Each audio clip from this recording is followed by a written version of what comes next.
तशरीफ़ रखते हैं, उनका शुक्रिया कि वो यहाँ तशरीफ़ लाए और इंतज़ार भी किया। एक सियासी जमात जो इस वक्त तमाम बाई इलेक्शंस में शिकस्त खुर्दा है और लाहौर शहर के बाई इलेक्शन से राह फरार इख्तियार करके मैदान छोड़कर भाग चुकी थी, कराची के बाई इलेक्शन पे अपनी ही छोड़ी हुए जहां जहां वोट मांगने जाएंगे महंगाई, बेरोजगारी, गुर्बत और भूख पर बात होगी। पूछा जाएगा कि आज नए पाकिस्तान में आटे का थैला 110 रुपये क्यों तजावज़ कर गया, चीनी 100 रुपये से महंगी क्यों हो गई, पेट्रोल की कीमतों में मुसलसल इजाफा क्यों किया जा रहा है। पाकिस्तान की वजारत ख़जाना को और पाकिस्तान के स्टेट बैंक को IMF के पास, गैर मुल्की फाइनेंशियल इदारों के पास गिरवी क्यों रखवाया गया है, और तमाम ये जो गैर मुल्की एजेंडा है IMF का, उनकी नाजायज़ शराइत को क्यों तस्लीम किया गया है, और उनके कहने पर गैर मुल्की अफराद को गवर्नर स्टेट बैंक और वजारत ख़जाना में हसास ओहदों पर तैनात क्यों किया गया है।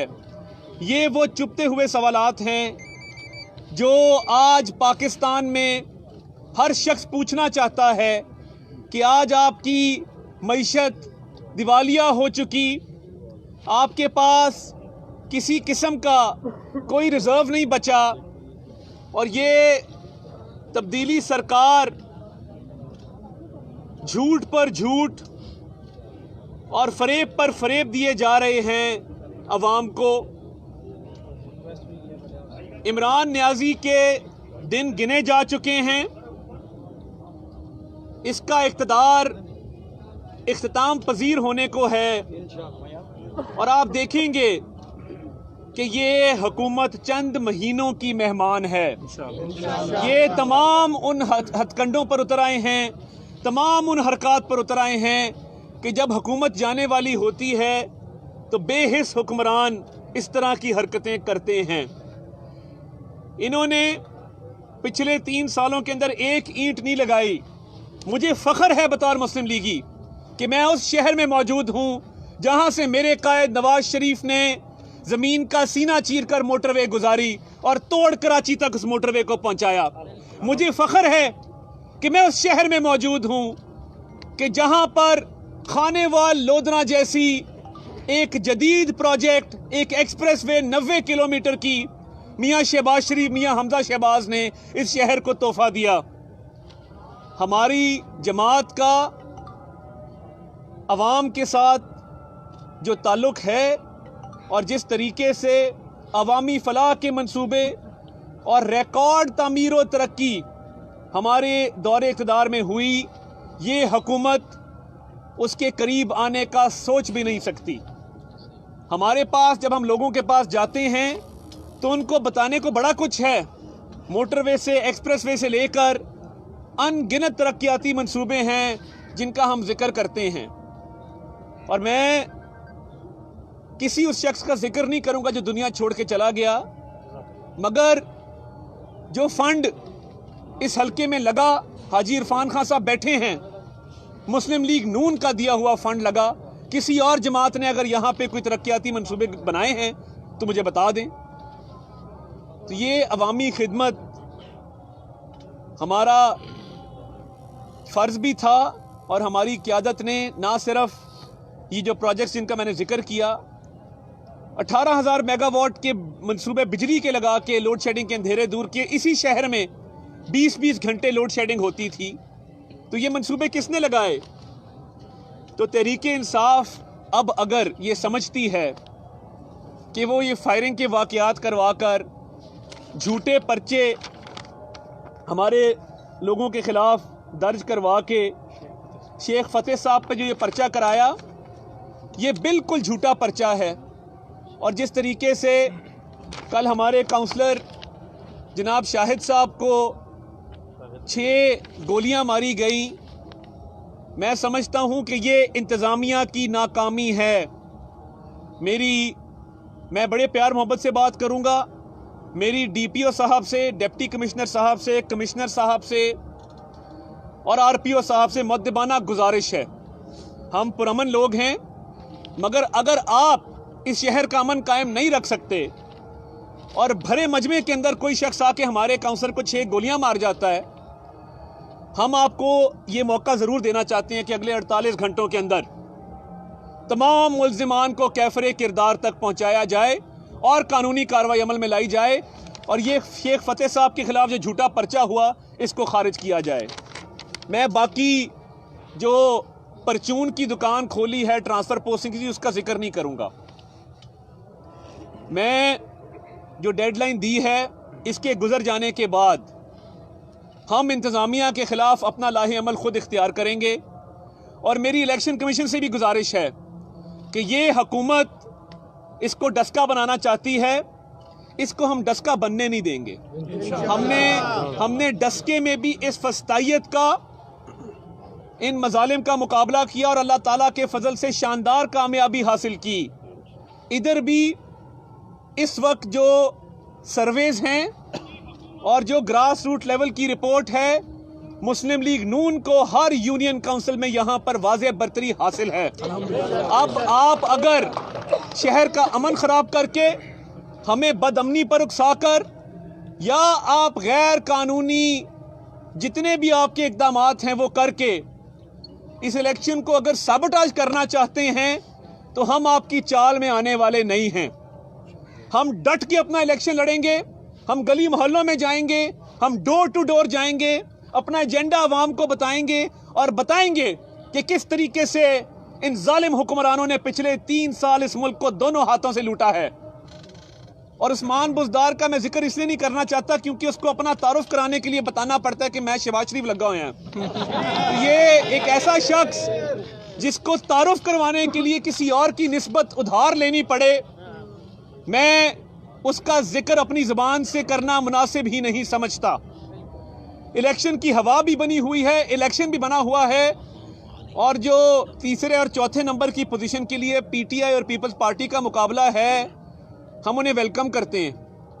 और पिछले दिनों आसिफ अली जरदारी साहब ने हार का जश्न मनाया, पता नहीं किस ज़हनी कैफियत में वो हार का जश्न मनाते हैं। हमें तो अल्लाह ताला के फजल से हर बाई इलेक्शन में इतनी शानदार कामयाबी मिली है कि हम अल्लाह ताला के यहाँ सरबसूजूद होते हैं और उनका शुक्र अदा करते हैं। तो ये अजीब सियासी जमात है।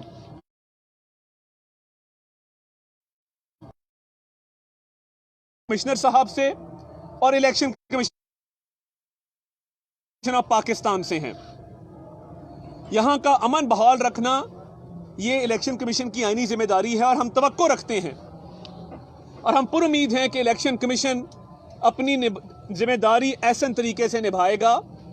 और इसके साथ साथ यहाँ पे जो वज़ीर आज़म के मशीर और पंजाब हुकूमत के वज़ीर बिलखसूस हुसैन जहानिया गर्देजी साहब, सूबाई वज़ीर ज़राअत, वो यहाँ पे कैंपेन भी कर रहे हैं और दंदनाते फिर रहे हैं। अहमद यार हराज जो कि वज़ीर आज़म के मशीर हैं और इंस्पेक्शन टीम के चेयरमैन हैं, वो भी यहाँ पर फिर रहे हैं। और सर्किट हाउस इस वक्त यहाँ पे सर्किट हाउस में तमाम वज़ीर मशीर मीटिंग्स करते हैं और इस बाई इलेक्शन पर असरअंदाज होने की कोशिश करते हैं। मैं इलेक्शन कमीशन से दरख्वास्त करता हूँ कि इनको यहाँ से निकाला जाए, इनके हल्का बदरी के ऑर्डर इशू किए जाएं और इस हल्के में इनके दाखिले पर पाबंदी लगाई जाए, वरना हम बिल्कुल, मैं दोबारा कहता हूँ, हम पुरअमन लोग हैं, हम कानून को बिल्कुल हाथ में नहीं लेंगे, मगर हम तवक्को रखते हैं कि इन तमाम जो गैर कानूनी यहाँ पर इक़दामात हैं इनके खिलाफ कानूनी कार्रवाई अमल में लाई जाएगी। वरना गर्देजी साहब जहाँ हमें नज़र आए तो हम बाइज़्ज़त उनको इस हल्के से बाहर रुखसत करने की भी इस्तात रखते हैं और ये काम हमें आता है। तो हम पुरअमन तरीके से, बाइज़्ज़त तरीके से उनको उनके घर छोड़ के आएंगे, क्योंकि बुरों को घर छोड़ना ये मेरा एक सियासी मिशन है और ये मैं बखूबी इसको निभाना जानता हूँ अल्लाह ताला के फजल से। तो ये जो वाक़या हुआ है इस पे सख्ती से नोटिस लिया जाए और कार्रवाई अमल में लाई जाए। हम अपनी कैंपेन जारी रखे हुए हैं آپ ایک کو گولی ماریں گے 10 نکلیں گے, آپ 10 کو ماریں گے 100 نکلیں گے. یہ میاں نواز شریف کے شیروں کا شہر ہے, اور جس شہر کو اپنے ہاتھ سے بنایا اور سنوارا ہو اس کی حفاظت کرنا بھی ہم خوب جانتے ہیں.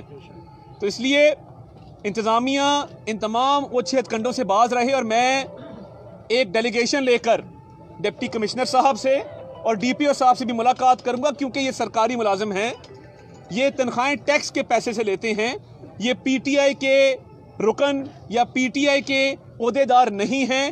اور یہ جو میں نے درخواست میڈیا کے ذریعے کی ہے, یہ بانفس نفیس ان کے سامنے بیٹھ کے بھی ان کو یہ گزارشات کریں گے. یہ الیکشن شیر واضح برتری سے جیت رہا ہے.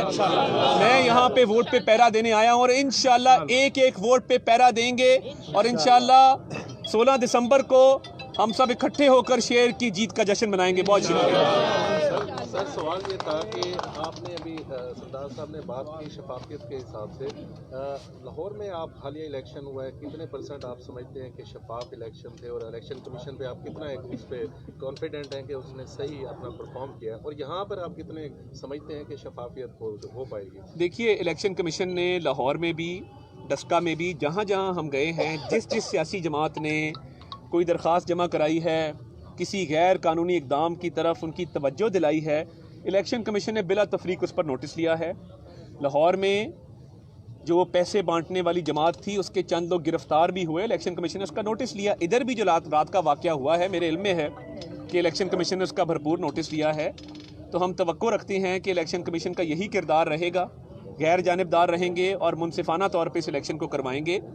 مگر انتظامیہ سے ہمیں توقع نہیں ہے, جس طریقے کے اونچے ہتھ کنڈوں پر وہ اترے ہوئے ہیں. تو میں نے ابھی ریکویسٹ کی ہے, 48 گھنٹوں کے بعد میں ریکویسٹ نہیں کروں گا. یہ جو انتقامی کارروائیاں ہو رہی ہیں, اس پر بھی کچھ ابھی تک کوئی نوٹس نہیں لیا جا رہا ہے. اسی طرح تبادلے کیے جا رہے ہیں, مقدمات درج ہو رہے ہیں, اور جو بھی کوئی مسلم لیگ نون میں شمولیت کا اعلان کرتا ہے, اب ایک بھٹے والے ہیں ان کا بھٹا سیل کر دیا انوائرمنٹ کے مسئلے میں بنا کر, تو یہ کارروائیاں جاری ہیں. تو اس پر آپ اسی لیے دیکھیے, اس پہ میں نے بات کی ہے, ہم نے انتظامیہ کو آج وارننگ دی ہے, اور ہم جا کے ان سے ملاقات بھی کریں گے کہ یہ بلا تفریق کاروائی نہیں ہے, مسلم لیگ نون کے لوگوں کے خلاف کاروائی ہے, اور باقی لوگوں کو مادر پدر آزاد چھوڑا ہوا ہے. اور دیکھیے, یہاں پہ ایک نیا نعرہ چل رہا ہے مالکانہ حقوق دینے کا, فارمز کے, سیڈ فارمز کے. تو یہ پچھلے 3 سال میں مالکانہ حقوق کا خیال کیوں نہیں آیا؟ ان کے پاس تو اختیار ہی نہیں ہے. کورٹ کا اس پہ 20 سال سے کورٹ کا اس پہ اسٹے آرڈر ہے. یہ کسی کو لارا لگا کے آپ یہ نہیں کہہ سکتے کہ میں تمہیں کل مالکانہ حقوق دے دوں گا. یہ الیکشن آئے تو مالکانہ حقوق یاد آئے ہیں. میں چیلنج کرتا ہوں, مجھے وکیل کا نام بتائیں جس نے اسٹے آرڈر کو خارج کیا ہے اس مالکانہ حقوق کے کیس میں, یا مجھے وہ کورٹ بتا دیں کہ جہاں پہ انہوں نے رجوع کیا ہے. یہ گلی گلی جا کر جھوٹ بولنا مالکانہ حقوق کے حوالے سے, میں سمجھتا ہوں یہ منافقت ہے, اور انشاءاللہ اس منافقت کی سیاست کو انشاءاللہ دریاب برد کر کے چھوڑیں گے. اللہ تعالیٰ جی, اس کے خلاف ہم درخواستیں دیں گے. دیکھیں, یہ الیکشن کمیشن کی ذمہ داری ہے اس چیز کو انشور کرنا, اور district monitoring officer, returning officer, district returning officer, جو بھی معاملات ہوں گے ہم درخواست بھی دیں گے, اور اس حوالے سے ہم اپنے پولنگ ایجنٹس کی ٹریننگ بھی منعقد کروائیں گے. تو انشاءاللہ الیکشن ڈے پہ کسی قسم کی دھاندلی کا کوئی یہاں پہ احتمال نہیں ہے. یہ پری پول ریگنگ کر رہے ہیں, تو یہ گل ڈپٹی کمشنر تے ڈی پی او تے آ گئی, ان جی صلح کر لو. ظلم کے جزاب تے ہم نہیں مانتے, ظلم کے جزاب تے ہم نہیں مانتے, میاں تیرے جان صاحب. دیکھیے, پیپلز پارٹی ہار کا جشن منانے میں بڑی ماہر ہے. میں دیکھتا ہوں جب یہاں سے کوئی 5-6 ہزار ووٹ نکلا تو اس پہ کتنا جشن مناتے ہیں.